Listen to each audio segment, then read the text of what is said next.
Cristina Bolla, complimenti, veramente una seconda giornata piena di appuntamenti, di ospiti illustri. Siamo qui con i fiori di Sanremo, giusto per ricordare, una vita da Carlo.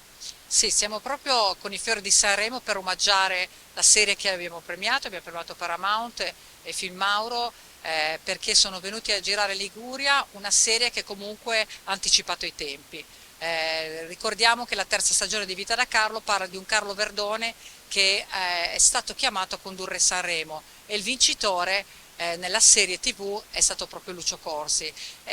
Noi riteniamo che questa serie abbia proprio dato un nuovo slancio anche al nostro territorio perché ha trattato un tema che è molto particolare, molto sentito per la Liguria, quello del festival, e anticipandolo con un'entrata in modo anche cinematografica di un Lucio Corsi che era assolutamente inedito e poi adesso lo conosciamo tutti e rappresenterà l'Italia all'Eurovision. Quindi è veramente per noi un onore.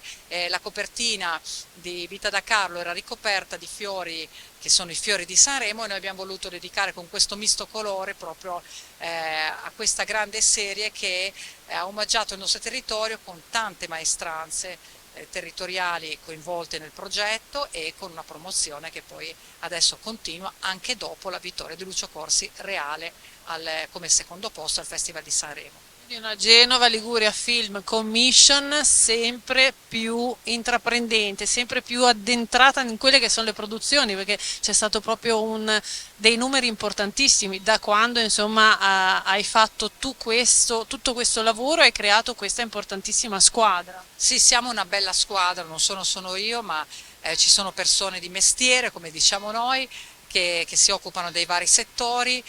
Abbiamo dei grandi numeri perché 350, 335 produzioni e oltre 150 produzioni da inizio anno, significa che il nostro settore sta diventando un settore trainante non solo in Liguria ma anche diciamo, a livello nazionale, per cui c'è un ottimismo reale nei confronti anche delle giovani realtà, delle giovani produzioni che si stanno mettendo alla prova in un territorio che sta diventando sempre più attrattivo per le produzioni audiovisive. Tanti tanti auguri quindi per tutto questo lavoro importante che fate valorizzando la regione Liguria. Grazie. Grazie a te, grazie a voi.